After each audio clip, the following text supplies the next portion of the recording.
6 people have been arrested in Hong Kong over last night's clashes in the Mong Kok shopping district in Kowloon. And it all began late last night when police tried to clear the area of protesters following a largely peaceful march earlier in the day. Some 230,000 people had marched through the popular tourist shopping district of Tsim Sha Tsui in a bid to draw the attention of mainland Chinese visitors. Now, for more, we're joined by Hui Ching, Research Director at the Hong Kong Ming Institute. Hui Ching, thanks for joining us. First up, I want to get your opinion on, do you think we'll see protesters and police resort to more violence in the coming weeks?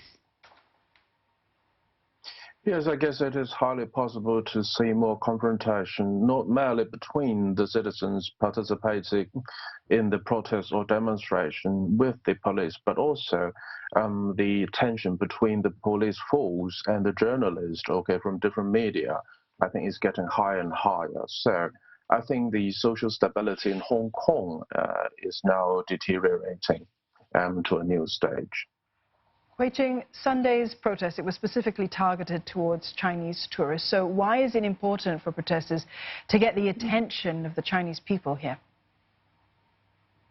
Well, I guess if not all, but still quite a significant number of people involved in the protest yesterday, they tried to deliver some messages to the Chinese people.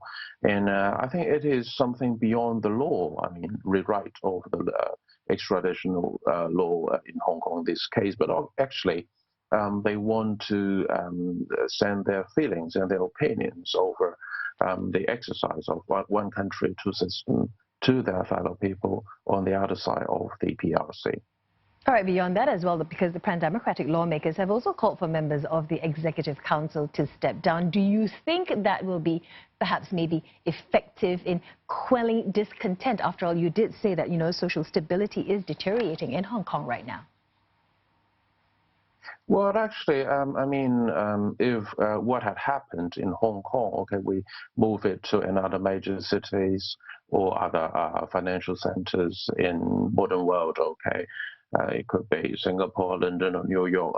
The CE herself, Mrs. Carrie Lam, should step down, right? But actually, she's not merely elected by at least some Hong Kong people, a pretty limited number, but actually she's directly appointed by the central government of China, from Beijing. So it is a very sophisticated process, and the result is very difficult to predict. If she, herself stepped down. So I guess it is constructive and it is pragmatic, to reform drastically her administration. And as all of us know that the administration of the HKSAR government is formed by two groups of people. One of them are the executive members, and another a group of people are the senior officials with higher rankings. I guess these two groups of people need drastic reform.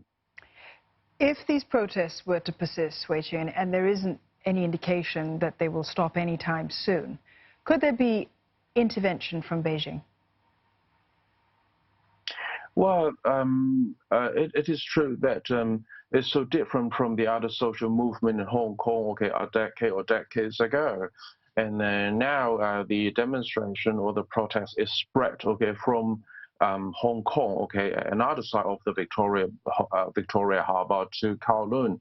And then for the coming 2 weeks, at least we know that for the new towns, the suburbs like Sha Tsui or Chan Kwan O, where quite many middle classes Hong Kong young families, they live and they work, they would rush into the street, for at least 2 to 3 weeks coming, So I guess the Chinese intervention could be regarded on 2 levels, First of all, about security, just like Singapore or London or New York, social stability and security act as the cornerstones of a tourist center, of a financial center like Hong Kong, right? So if the security of Hong Kong, social stability of Hong Kong getting worse and worse, it is possible, although no one, willing to see, the use of higher military force in Hong Kong. Another thing is that I think is behind the curtain is that how could those Chinese leaders, in Beijing, they could try to negotiate with different stakeholders in Hong Kong, not only pushing the Chinese, the Hong Kong SAR government or the CE herself to do something for Hong Kong. They should try to reach different stakeholders in Hong Kong right now. Hui Ching, thank you very much for that perspective on this situation in Hong Kong. We've been speaking there to Research Director at the Hong Kong Ming Institute.